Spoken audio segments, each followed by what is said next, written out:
Bonjour à tous et bienvenue dans l'émission Entretien. Nous recevons aujourd'hui M. Jéricho Balthus, directeur des affaires publiques et de la liberté religieuse au sein de la Fédération adventiste de la Martinique. Bonjour M. Jéricho Balthus. Bonjour Linda. Alors, vous avez créé une nouvelle association, AMA-PLR. Quels sont ses objectifs?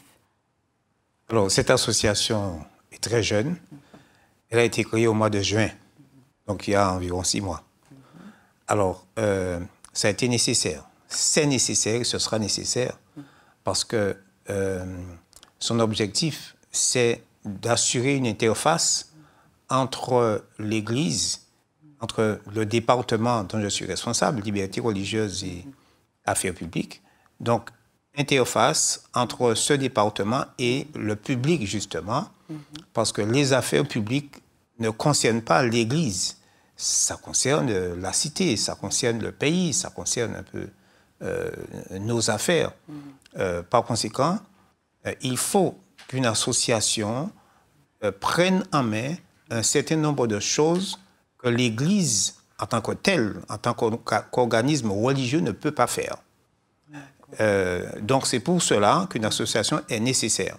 Parce qu'on ne peut pas mettre tout le temps l'Église adventiste en avant, parce que ça peut créer des levées de boucliers, ça peut créer des murs, des réserves auprès de l'administration, etc. etc.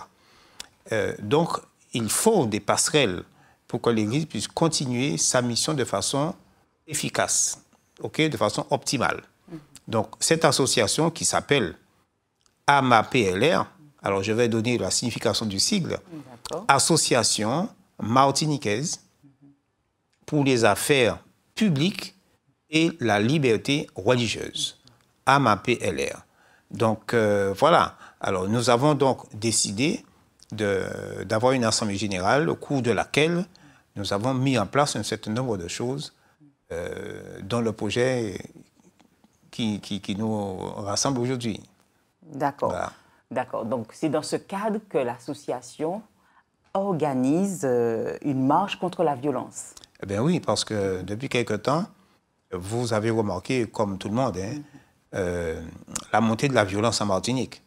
Régulièrement, il y a des règlements de compte, des garçons, peut-être des femmes aussi, j'en sais rien, mais les gens sont tués de façon impunément. Facile, impunément, quelquefois. La police fait le maximum, la gendarmerie aussi. Donc, on craint. Alors, il y a un climat de peur, un climat d'insécurité qui commence à s'installer dans notre département de la Martinique.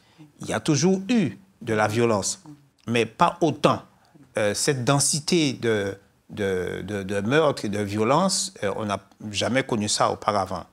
Il n'y a pas que la violence entre des jeunes, entre des dealers, etc. Il y a aussi d'autres formes de violence. Il y a des violences intrafamiliales, entre couples. Il y a des violences inadmissibles contre les enfants. Il y a toute forme de violence. Il y a des violences dans les établissements scolaires. Donc, la violence en général, nous devons maintenant nous lever contre la violence. Donc, il appartient à l'Église, par l'intermédiaire de cette association, d'apporter une contribution à l'État, c'est-à-dire à la mairie, à la préfecture, à la gendarmerie, leur apporter un soutien, de telle sorte qu'ils sachent qu'ils ne sont pas seuls à lutter contre ce fléau, ce phénomène.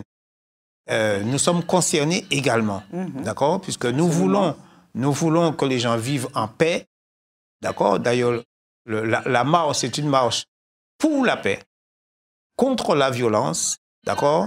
Et pour la sécurité, ok? C'est ça, la marche. Donc, on va se lever.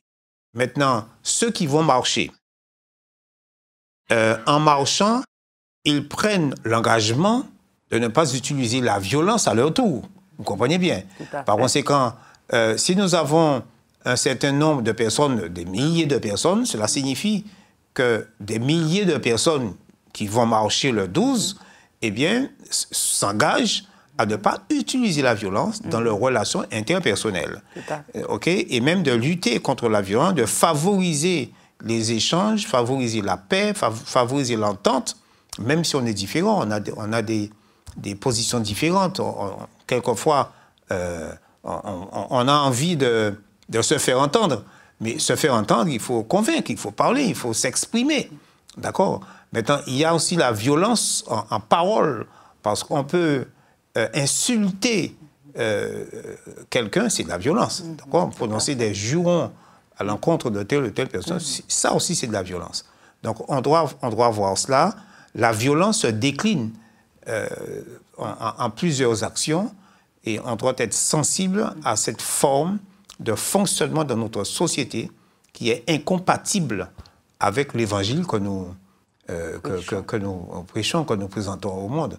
Donc, c'est notre rôle d'apporter une autre solution, une autre façon de voir, une autre philosophie de la vie, d'accord? De nous mettre debout, d'inviter les uns et les autres à faire attention, parce que la montée de la violence, ce sera vraiment dangereux pour notre pays. OK? Alors, par rapport à ce que vous dites, est-ce que cette marche concerne uniquement les membres de l'Église adventiste? Non, pas du tout.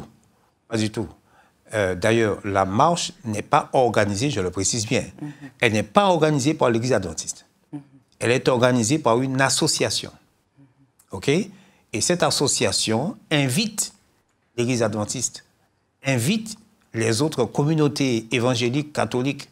Elle invite également les communautés scolaires à venir marcher. Elle invite également les associations de quartiers, parce que les quartiers sont très touchés par ce phénomène. Donc, ce n'est pas une marche qui est fermée.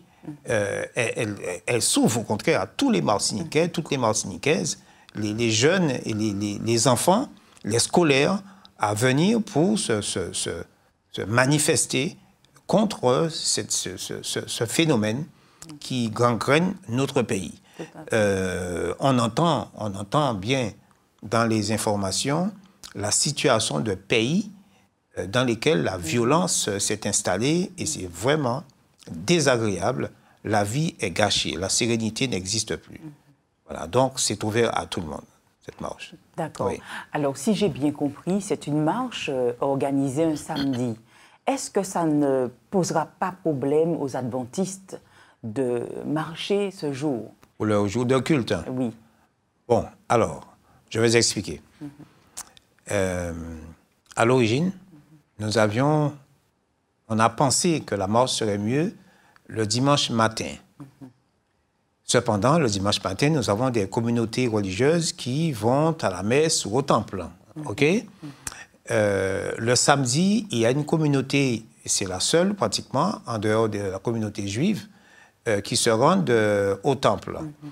Alors, faut-il inviter les adventistes du 7e jour à marcher un samedi? Est-ce qu'il y a une contre-indication? OK? Alors, les adventistes sont réputés être des gens qui respectent la Bible. Alors, dans la Bible, il y a, comment dirais-je, il y a un cas. C'est le cas de la prise de la ville de Jéricho. Vous connaissez sans doute, hein? Dans le livre de Josué, au chapitre 6, eh bien, la Bible dit que l'Éternel dit à Josué, voilà comment vous allez prendre la ville. Et Dieu dit à Josué, vous allez marcher autour de la ville. Son périmètre était certainement assez grand, puisque c'était une ville très fortifiée et suffisamment étendue. Vous allez marcher autour de la ville, vous ferez un tour chaque jour. OK? On peut lire ça dans la Bible. Moi, je l'ai lu, je l'ai relu, hein, parce que ça m'a conforté dans la position qu'on a prise de marcher un samedi. Vous ferez un tour chaque jour. Et le 7e jour, vous ferez 7 fois le tour. Ensuite, vous allez sonner de la trompette et puis vous allez entrer dans la ville pour la prendre. Maintenant, autrement dit, la prise de Jéricho s'est déroulée pendant 7 jours. On a marché pendant 6 jours et le 7e jour, donc ça fait 7 jours. Alors, le peuple de Dieu, sous l'ordre de Dieu, a-t-il marché en armes pour faire la guerre le samedi? La réponse est évidente. La réponse est oui. Tout à fait. Mais il suffit d'apporter une petite réflexion et se dire, bon, s'ils ont commencé à marcher un dimanche, d'accord, premier jour de la semaine, le 7e jour arrivera à ce moment-là, samedi. Tout à fait. Et ce serait donc le samedi qu'ils en feraient 7 fois le tour et entreraient en guerre le jour du sabbat. Tout à fait. Bon, OK, on se dit, bon, s'ils n'ont pas commencé un dimanche, mais un lundi, d'accord, le 7e jour à ce moment-là serait un dimanche. Par conséquent, ils auraient marché le samedi, Oui, avant le dimanche. tout à fait. OK? Bon, s'ils commencent, quel que soit le jour qu'on prend pour démarrer cette marche, que ce soit mardi, mercredi ou jeudi, Oui. 7 jours, forcément, les enfants d'Israël ont marché un samedi. OK? Sous l'ordre de Dieu. Tout à fait. Celui qui a donné le commandement du sabbat. Par conséquent, il n'y a pas de contre-indication à marcher le samedi pour une autre guerre, une guerre contre la violence, n'est-ce pas? Tout à fait. C'est ça, contre la violence et dans un but précis pour la paix. OK? Pour la paix. Alors, bien. donc, il n'y a aucun problème à ce que les adventistes du 7e jour marchent contre la violence pour la paix un samedi après-midi. Voilà. D'accord. OK. Merci pour votre réponse. Alors, quelles sont les modalités de cette marche? Comment va-t-elle se dérouler? Alors, le rendez-vous est pris à 15h30 sur le parking. Alors, je donne les informations précises. Hein, Oui, merci. sur le parking du stade de Dillon. Côté foire, il y a un grand espace où on fait la foire. Là où se trouve le marché à Dillon. Donc, il y a un grand espace là. C'est là que les véhicules viendront et nous avons rendez-vous sur ce parking au stade de Dillon à 15h30. Alors, donc, nous allons nous organiser pour nous mettre en ordre de marche. Alors, nous partirons donc de Dillon. Et alors, les marcheurs, avant de partir, les marcheurs doivent être en blanc, haut blanc, le haut blanc.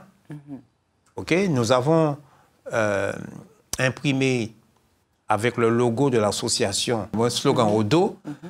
Je pense, donc je suis non violent.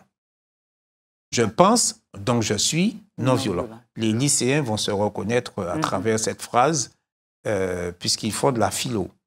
Je pense, je suis non violent. Et ça, c'est à l'arrière. Et devant, vous avez le logo de l'association. Des t-shirts blancs.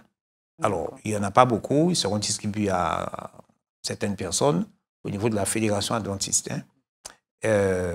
Maintenant, ceux qui n'ont pas ce t-shirt que nous avons préparé, ils peuvent mettre n'importe quel tricot blanc. D'accord?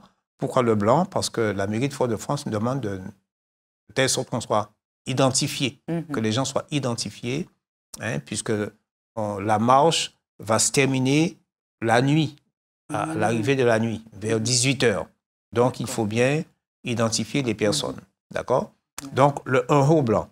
Alors, nous préconisons aussi que chacun ait de l'eau dans un sac à dos, par exemple, de l'eau et un sachet poubelle.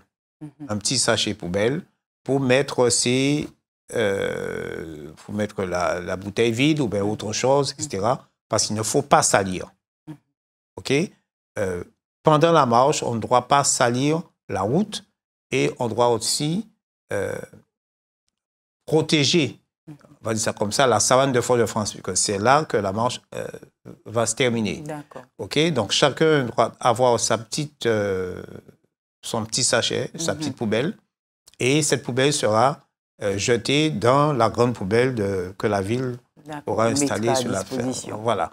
Maintenant, la distance est d'environ 3 km, d'après les estimations des responsables de la ville de Fort-de-France. L'itinéraire, eh bien, Dillon, la rue Salvador Allende, Dillon, Kerlis, on arrive au rond-point de Sainte-Thérèse, on va descendre Sainte-Thérèse, et jusqu'à ce qu'on arrive sur la savane de Fort-de-France. D'accord. Arrivé sur la savane, la foule va se rassembler autour d'un podium mis en place par la ville. Et sur ce podium, il y aura 2 événements. Alors, on serait arrivé à 18h. OK? Alors, 2 événements sur ce podium, des discours du maire, député de la circonscription, des discours de jeunes qui ont laissé la violence et qui vont donner des conseils aux autres jeunes, des discours. Et nous aurons aussi un concert de gospel. Alors, il y a un flyer qui a été préparé. Vous pourrez voir un petit peu quels sont les intervenants du concert en particulier. Et le programme se terminera vers 20h ou 20h30. D'accord? C'est ce qui est prévu. Alors, j'apporte une information complémentaire par rapport à ceux qui auront laissé leur véhicule sur le parking de Dillon. Alors, vers 20h30 ou 21h, ces personnes-là qui ont marché vont vouloir récupérer leur véhicule. Le véhicule de particulier. Alors, il y a ceux qui viendront des communes en bus, OK? En bus. Alors, les bus seront garés, bien sûr, sur le parking de Fort-de-France. Et une fois qu'ils seront prêts à partir, eh bien, le groupe de tel bus se mettra quelque part de bien précis. Ils auront rendez-vous, par exemple, à côté d'un restaurant et ils appelleront leur bus pour dire, voilà, nous sommes prêts et nous sommes tous ensemble à côté à tel point, à côté de tel restaurant. Venez nous chercher. Donc, le bus va les prendre en charge. Maintenant, ceux qui seront en véhicule particulier, ces personnes-là pourront retourner à Dillon avec une navette. D'accord. D'accord? Il y aura 4 bus de 60 places qui seront disponibles sur la savane. Et il va falloir quand même payer 2 € par personne pour le retour. D'accord. Okay? Alors, les bus pourront faire 1 ou 2 voyages. Ça dépend du nombre de personnes concernées par ce retour. D'accord. OK? D'accord. Voilà. D'accord. Donc, nous avons tous rendez-vous le samedi 12 novembre à 15h30 au stade de Dillon. Au stade de Dillon, absolument. Voilà. Alors, l'association AMA PLR a-t-elle d'autres projets? On a d'autres projets. Nous en parlerons bien sûr le moment venu. On ne va pas les exposer aujourd'hui. OK? Alors, il nous faut d'abord, après cette marche, faire un bilan. D'accord? Faire un bilan. Il faut toujours faire un bilan des actions. Nous ferons un bilan lors d'une assemblée et puis nous allons voir comment ajuster les projets futurs. D'accord?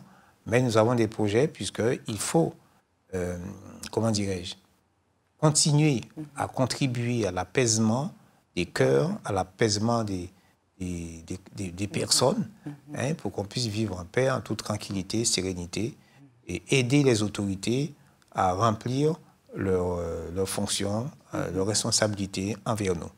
Ça, c'est vraiment important. Eh bien, merci, M. Jéricho Balthus, et à bientôt. À bientôt. Je vous remercie pour vos questions. Rendez-vous le samedi 12 novembre à 15h30 au stade de Dillon. Nous comptons sur votre présence. Venez, nous allons marcher contre cette violence qui nous fait du mal. À bientôt.